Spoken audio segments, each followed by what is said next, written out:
কি আর বলবো কমলা, সারা বছর হাড় ভাঙা খাটুনি খাটি মাটিতে রোদে পুড়ি ঘামে ভিজি, তারপর বর্ষা এলেই সব শেষ। পরে দেখলে যাদের পাম্প ছিল তাদের ফসল বেঁচে গেল। আমি কি তখন বলিনি? বলেছিলাম তো, কিন্তু তুমি তো আমার কথা শুনলেই না। আমিও যাব, তোমার সাথে সাহায্য করব। একা একা এত কাজ করো, কেউ পাশে থাকলে তোমারও একটু সুবিধা হবে।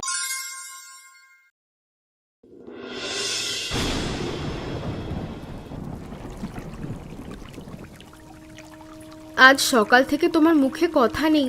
চা খাও একটু গরম গরম। সারাটা রাত ধরে তো বৃষ্টি হয়েছে। ক্ষেতের কি অবস্থা হয়েছে জানো? আমি জানলা দিয়ে দেখলাম লাউয়ের মাচানটা জলে ডুবে গেছে।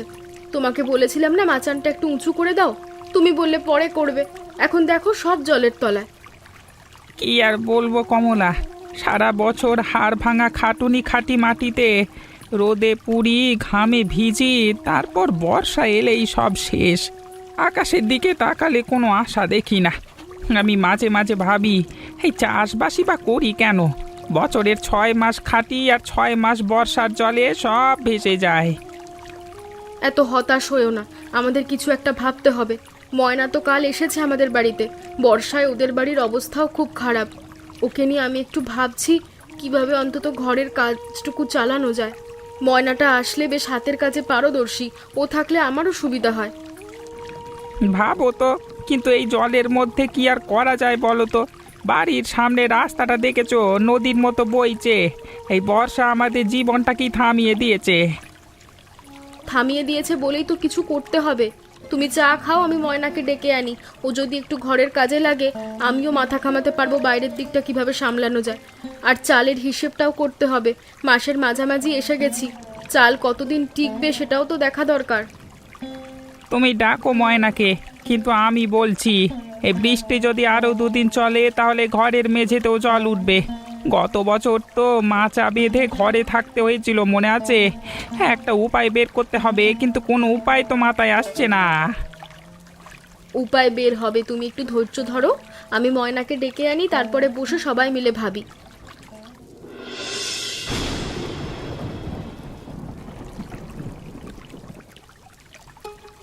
ময়না দিদি, একটু এদিকে এসো তো। দেখো পুকুরটার দিকে তাকিয়ে, এত বড় বড় কচুর পাতা দেখেছো? আমার মনে হচ্ছে এগুলো দিয়ে একটা নৌকা বানালে কেমন হয়। মানে কচুর ডাঁটা তো ভেতরে ফাঁপা, ডোবে না। এগুলো জোড়া দিয়ে একটা ভেলা মতো বানানো যায় না? নয়ন, তুমি কি পাগল হয়ে গেছো? কচুর পাতা দিয়ে নৌকা? এ তো রূপকথার গল্পের মতো শোনাচ্ছে। তবে তোমার কথাটা একদম ফেলে দেওয়ার মতো না, কিন্তু কচুর ডাঁটা সত্যিই তো ভাসে। দেখো, আমি বলছি না যে বিশাল নৌকা বানাবো, কিন্তু ছোটোখাটো একটা ভেলা যদি বানানো যায় তাহলে অন্তত পুকুর পাড় থেকে বাড়ি পর্যন্ত জিনিসপত্র আনা নেওয়া করা যাবে।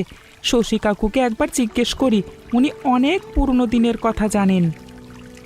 আচ্ছা, কিন্তু শশী কাকু কি বিশ্বাস করবেন তোমার কথা? উনি তো সব কিছুতেই আগে জিজ্ঞাসা করেন আগে কেউ করেছে নাকি। উনি যদি বলেন হ্যাঁ আগেও এরকম হতো, তাহলে তো তোমার পক্ষে জোরদার হয়ে যায়।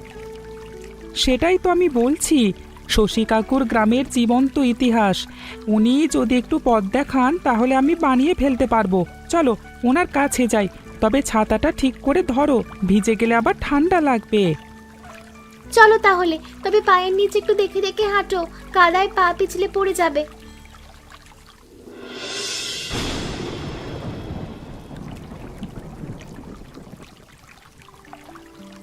শশী কাকু, আপনি তো গ্রামের সবচেয়ে বয়স্ক মানুষদের মধ্যে একজন।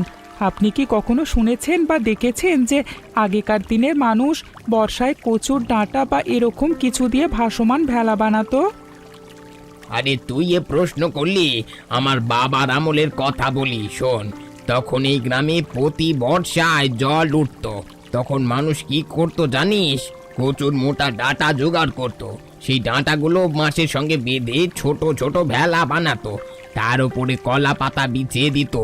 ভারী জিনিস বহন করা যেত না, কিন্তু হালকা সবজি, চাল, ডাল, ওষুধপত্র এসব আনা নেওয়ার করা যেত অনায়াসে। আমি ভাবছিলাম ঠিক এরকম কিছুই। হরিপদ কাকুদের বাড়ির অবস্থা খুব খারাপ। যদি এরকম একটা ভেলা বানাতে পারি তাহলে অন্তত কিছুটা কাজে আসবে। আপনি কি আমাকে একটু বলবেন কিভাবে বাঁধতে হয়? কোন ধরনের বাঁশ ভালো হবে? দড়ি কেমন লাগবে? অবশ্যই বলবো।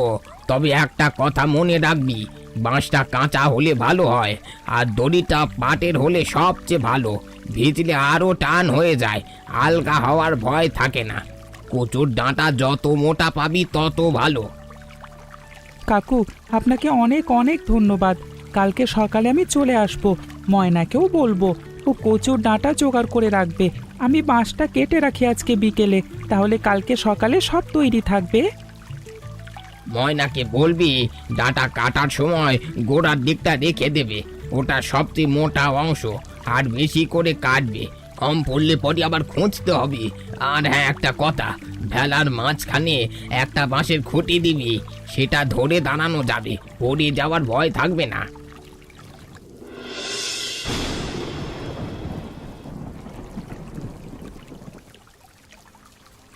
শোনো, আজ নয়ন এসেছিল, বলছিল কচুর ডাঁটা আর বাঁশ দিয়ে একটা ভেলা বানাবে। শশী কাকুও সায় দিয়েছেন। আমার মনে হচ্ছে এটা কাজে আসতে পারে। ক্ষেতের যে সবজিগুলো এখনো ডোবেনি সেগুলো তুলে আনা যাবে, বাজারে যাওয়া আসা করা যাবে কিছুটা। তুমি কি বলো? কি বলবো আবার, কচুর ডাঁটা দিয়ে নৌকা, এসব ছেলে মানুষই খেলা। আর নয়ন ছেলেটার বয়স কম, তাই এসব মাথায় আসে। আমি সারা জীবন মাটি চাষ করেছি, আর পানি চাষ করিনি। কচুর ডাঁটার উপর ভরসা করে শুধু সংসার চালানোর কথা আমি ভাবতেও পারি না।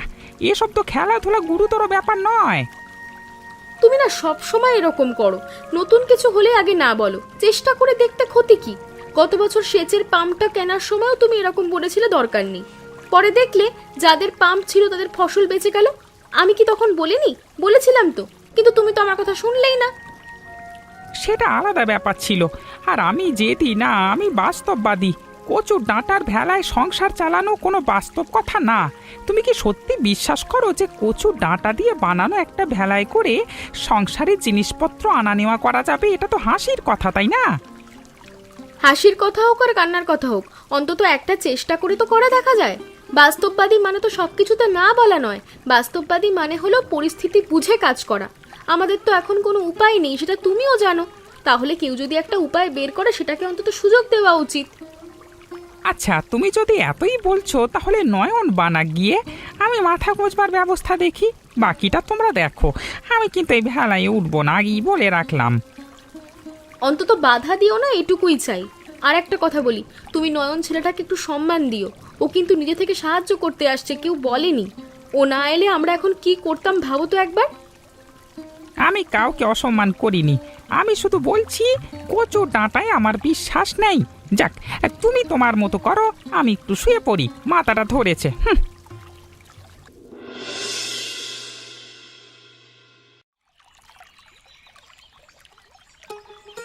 ময়না, এই ডাঁটাগুলো দেখো কত মোটা। শশী কাকু বলেছিলেন যত মোটা ডাঁটা হবে তত বেশি ভার নিতে পারবে। এগুলো আগে ধুয়ে নাও, তারপর বাঁশের ফ্রেমের সাথে বাঁধবো। দড়িটা শক্ত করে পাকাতে হবে। শশী কাকু বলেছিলেন পাটের দড়ি সবচেয়ে ভালো কাজ দেয়, জলেতে ভিজলে আরও শক্ত হয়। তুমি দড়ি এনেছো তো? আমি সব এনেছি, কলা পাতাও কেটে রেখেছি উপরে বিছানার জন্য। দিদি বলেছে কিছু পুরনো চটের বস্তাও দেবে। তোমার এই উদ্যোগটা সত্যিই আমার ভালো লেগেছে। সবাই ঘরে বসে আছে, তুমি কিন্তু কিছু করার চেষ্টা করছো। চেষ্টা ছাড়া তো কোনো কাজ হয় না। হরিপদ কাকু রাগ করেছেন আমি জানি, কিন্তু আমি বিশ্বাস করি এটা কাজে আসবে। যখন দেখবেন সত্যি সত্যি জিনিসপত্র আনা যাচ্ছে এই ভেলায় করে, তখন উনি বুঝবেন। একটু সময় নেন বুঝতে, কিন্তু একবার বুঝলে আর ছাড়েন না। দিদি বলে মাথা গরম কিন্তু মন গরম না। তুমি একটু ধৈর্য ধরো। আচ্ছা বলো এখন কি করতে হবে? আচ্ছা ময়না, ওই বাঁশটা একটু ধরো তো, আমি দড়ি দিয়ে বাঁধি। হ্যাঁ, এইভাবে শক্ত করে ধরো, আর একটু ওদিকে সরাও। হ্যাঁ হ্যাঁ, এইবার ঠিক আছে। এবার এই ডাঁটাগুলো পাশাপাশি সাজাও, আমি দড়ি পেঁচাই। এইভাবে? আর কতগুলো ডাঁটা লাগবে? আরও 5-6টা দাও। চারপাশে ভালো করে সাজাতে হবে। মাঝখানে বাঁশের ফ্রেমটা থাকবে, তাহলে শক্ত হবে। একটু সাবধানে, পা পিছলে যেতে পারে। ময়না, তুমি কলা পাতাগুলো একটু এইদিকে নিয়ে আসো, বাঁধা শেষ হলে ওপরে বিছিয়ে দেব। আচ্ছা সাবধানে রাধো, ভালো করে পরীক্ষা করে নিও নামানোর আগে। তাড়াহুড়ো করে বানালে পরে বিপদ হবে, তুমি তো জানো। নামার পরে যদি খুলে যায় তাহলে সব পরিশ্রম বৃথা। তাড়াহুড়ো করবো না, চিন্তা করো না। শশী কাকু বলেছেন আগে শুকনোতে সব বেঁধে তারপর জলেতে নামাতে। একবার জলে নামালে দড়ি শক্ত হয়ে যাবে, আর আলগা হবে না। আজকে বিকেলের মধ্যে শেষ করতে পারবো বলে মনে হচ্ছে, কালকে সকালে নামবো। কাল সকালে আমিও আসবো দেখতে। প্রথমবার জলে নামানোর সময় আমিও থাকতে চাই। দেখি তোমার এই কচুর নৌকা সত্যি ভাসে কিনা। ভাসবে, তুমি দেখো, আমি নিশ্চিত।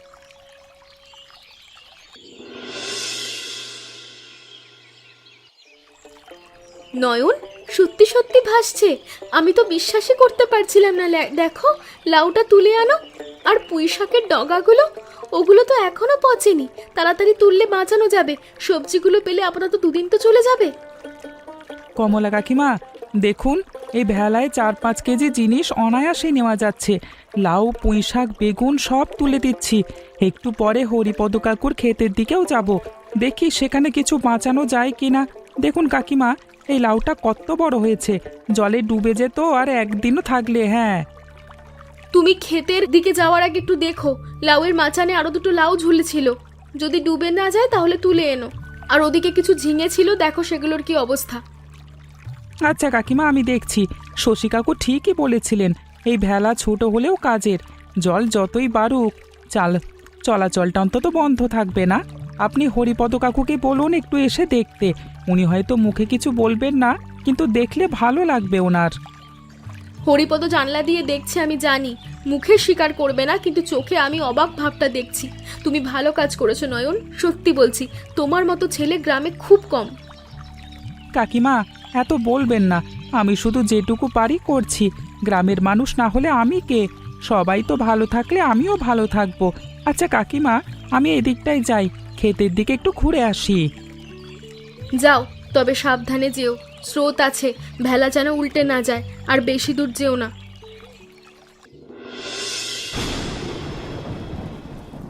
এই নয়ন, তুমি আজকাল প্রায় রোজই আমাদের বাড়িতে আসো। আমি দেখছি তুমি ওই ভেলা নিয়ে ঘুরে বেড়াও আর আমাদের বাড়িতে এসে সময় কাটাও। তোমার নিজের কোনো কাজ নেই? কাকু, আমি তো শুধু সাহায্য করতে আসি। আপনাদের বাড়িতে জল ঢুকেছে, ক্ষেতের অবস্থা খারাপ, তাই ভাবলাম যতটুকু পারি করি। আমার নিজের ক্ষেতের কাজও করি, সেটা সেরে আসি। আপনি কি আমার উপর রাগ করেছেন কোনো কারণে? রাগ করিনি, কিন্তু মানুষ কথা বলে। ঘন ঘন অন্যের বাড়িতে আসা যাওয়া করলে লোকে নানান কথা বলে। আমাদের গ্রাম ছোট, সবাই সবার খবর রাখে। আমি চাই না কেউ আমার সংসার নিয়ে কথা বলুক। কাকু, আমি আপনার কথা বুঝতে পারছি। আপনার সংসার, আপনার চিন্তা, আমি কোনো দিন চাইবো না আপনার কোনো অসুবিধে হোক আমার জন্য। কিন্তু একটা কথা বলি, আমি সত্যিই ভালো মনে সাহায্য করতে এসেছিলাম, আর কিচ্ছু না। সেটাই ভালো হবে। তুমি তোমার কাজ দেখো, আমি আমার দেখি। আচ্ছা কাকু।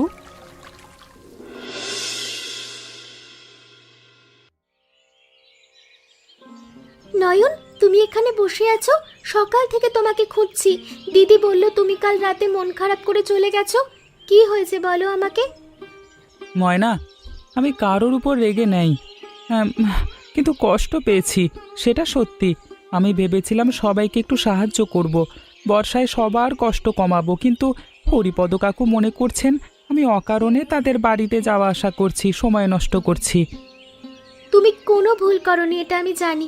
দিদিও জানে। তুমি এত তাড়াতাড়ি হাল ছেড়ে দিও না। তুমি যে ভেলা বানিয়েছো সেটা কত মানুষের কাজে এসেছে, সেটা সবাই দেখছে। সত্যি কথা বলতে, তোমার এই চেষ্টাটা দেখে আমি মনে মনে অনেক খুশি হয়েছি। তোমার কথা শুনে ভালো লাগলো ময়না। সত্যি আমি ভাবছিলাম আর কাজ করব না, কিন্তু তোমার কথায় মনে হচ্ছে থেমে যাওয়াটা ঠিক হবে না। ঠিক বলেছো, তুমি পুরো গ্রামের জন্যই করছো, এটা সবাই বোঝে। বৃষ্টি আবার শুরু হচ্ছে। ছাতাটা একটু এদিকে ধরো, ভিজে যাবে তুমি। আচ্ছা, কাল সকালে তুমি কি করবে? ভেলা নিয়ে বের হবে? হ্যাঁ, কালকে রহিম চাচার বাড়িতে কিছু ওষুধ পৌঁছে দিতে হবে। চাচির জ্বর হয়েছে, ওষুধ শেষ হয়ে গেছে, বাজারে গিয়ে ওষুধ আনতে হবে। ভেলাই করেই যাব। আমিও যাব, তোমার সাথে সাহায্য করব। একা একা এত কাজ করো, কেউ পাশে থাকলে তোমারও একটু সুবিধা হবে। তুমি গেলে ভালোই হবে, দুজনে মিলে কাজ করলে তাড়াতাড়ি হয়।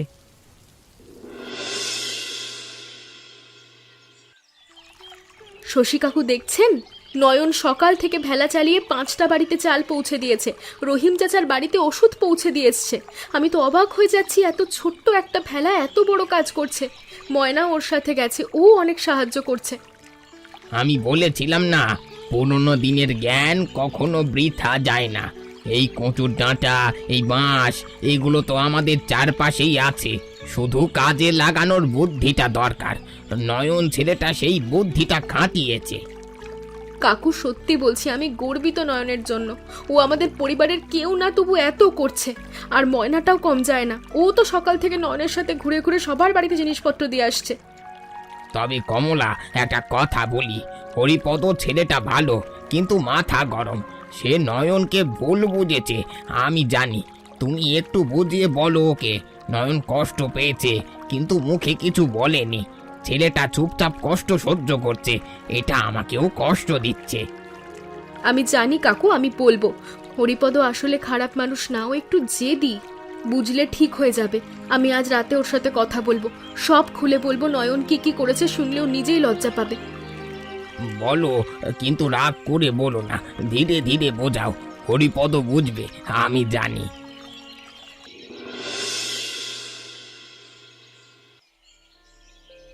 হরিপদ, আজ একটু বসো, তোমার সঙ্গে একটা কথা বলার আছে আমার। তুমি জানো, গত 3 দিনে গ্রামের কতগুলো পরিবার বিপদে পড়েছিল। তুমি জানো, সবার কাছে ওষুধ, দুধ, চালকে পৌঁছে দিয়েছে সেই নয়ন, তোমার সেই কচুর ডাঁটার ভেলা করে। কাকু, আমি তো জানতাম না যে নয়ন এত কাজ করেছে। আমি ভেবেছিলাম ও শুধু এদিক ওদিক ঘুরে বেড়াচ্ছে। আমি তো ভেবেছিলাম ও অকারণে আসছে, কিন্তু সত্যি কাজ করছিল। ভুল তো করেছো বাবা, কিন্তু ভুল স্বীকার করাটাও তো বড় কাজ। নয়ন ছেলেটা তোমার ওপর কোনো রাগ করেনি, আমি জানি, কিন্তু কষ্ট পেয়েছে। একটা ছেলে ভালো মনে সাহায্য করতে আসছে, আর তুমি তাকে তাড়িয়ে দিলে। এটা ওর বুকে লেগেছে। তুমি একবার ওর কাছে যাও, কথা বলো। আপনি ঠিক বলেছেন কাকু, আমি কালকে সকালেই নয়নের কাছে যাব। আমি সত্যি খুব লজ্জিত, আমার আগে বুঝতে হতো। কমল আমাকে বলেছিল, আমি শুনিনি। আমার এই জেদটা কোনোদিন যাবে না মনে হয়। জেদ থাকুক, কিন্তু বুদ্ধিটাও রাখো। যাও, কমলাকে গিয়ে বলো তুমি কাল নয়নের কাছে যাবে, ও খুশি হবে।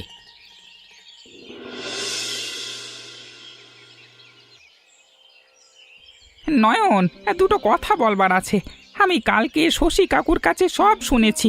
তুমি গ্রামের কত মানুষের জন্য কাজ করেছো। আমি তোমাকে ভুল বুঝেছিলাম নয়ন, আমি লজ্জিত, আমাকে ক্ষমা করো। আমি জানি আমার কথায় তুমি কষ্ট পেয়েছিলে, সেটা আমার উচিত হয়নি। কাকু, আপনি সব বলবেন না। আপনি আমার বড়, আপনার কাছে ক্ষমা চাওয়ার কিচ্ছু নেই। হ্যাঁ, আমি আপনার কোনো কথায় রাগ করিনি, সত্যি বলছি। একটু কষ্ট পেয়েছিলাম, সেটা সত্যি, কিন্তু আমি জানতাম আপনি একদিন বুঝবেন। আপনি এসেছেন, এতেই আমি খুশি। তুমি সত্যি ভালো ছেলে নয়ন। আমি তোমার মতো হতে পারি না, কিন্তু আজকে থেকে চেষ্টা করব। তুমি আমাদের বাড়িতে যখন খুশি আসবে, কেউ কিচ্ছু বলবে না, আমার কথা আছে। আর তোমার সেই ভেলাটা আমি একটু নিজে চালিয়ে দেখতে চাই, শিখিয়ে দেবে? অবশ্যই কাকু, কালকে সকালে আসুন পুকুর পাড়ে, আমি আপনাকে সব শেখাবো। আপনি দেখবেন এটা কত সহজ। আচ্ছা, কালকে সকালে আসবো। আর নয়ন, তোমাকে ধন্যবাদ, সত্যি ধন্যবাদ গো।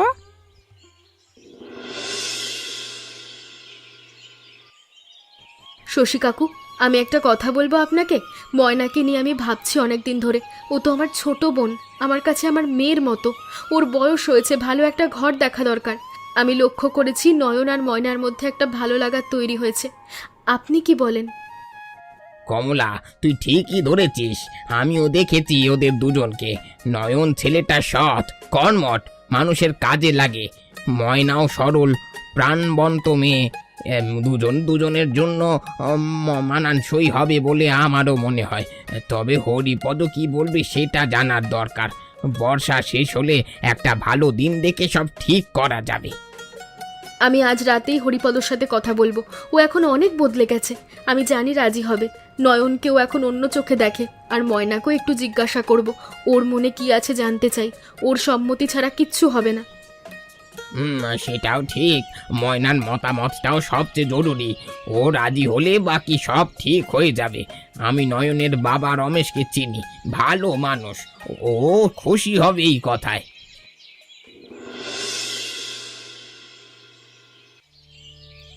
আজকে আমি একটা কথা বলতে চাই সবাইকে।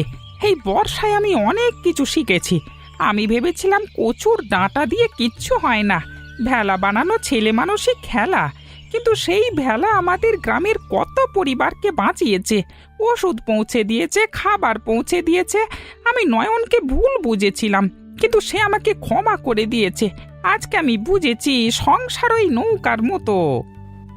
হরিপদ, তুই আজ যা বলেছিস সেটা আমার বুকে লেগেছে। সংসার সত্যি নৌকার মতো, সবাইকে একসাথে বইতে হয়।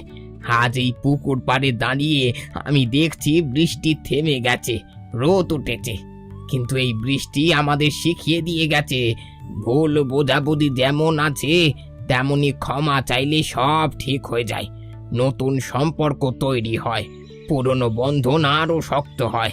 আমি নয়ন আর ময়নাকে আশীর্বাদ করি, ওরা সুখে থাকুক।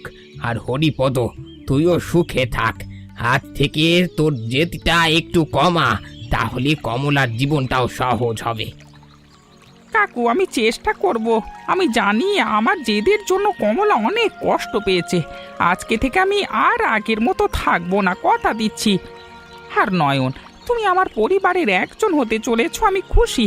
তুমি ময়নাকে ভালো রেখো, এইটুকুই চাই। কাকু, আপনার আশীর্বাদ পেলেই আমি সব পারবো। ময়নাকে আমি সারা জীবন ভালো রাখবো, এটা আমার কথা। দিদি, দুলা ভাই, সবাই, আমি কি বলবো আমি জানি না। আমি শুধু এটুকু বলতে চাই, এই বর্ষায় আমি অনেক কিছু পেয়েছি। দিদির ভালোবাসা, শশী কাকুর আশীর্বাদ আর নয়নের পাশে থাকার প্রতিশ্রুতি। আমি খুশি, সত্যি খুশি। ময়না, তুই খুশি, এটা আমার জন্য সবচেয়ে বড় কথা। তুই তো আমার ছোট বোন, তোর সুখই আমার কাছে সুখ। নয়ন ভালো ছেলে, তোর সাথেও ভালো থাকবে আমি জানি। আর হরিপদ, তুমি আজ যে কথাগুলো বললে সেগুলো আমার মনে থাকবে। তুমি বদলাচ্ছ, আমি এটা দেখে খুব আনন্দিত। চলো, আজ আর বেশি কথা বলার দরকার নেই। সবাই খুশি, সব কিছু ভালো হয়ে গেছে। আকাশে দেখো রোদ উঠেছে, বর্ষা বিদায় নিচ্ছে, নতুন দিন আসছে, নতুন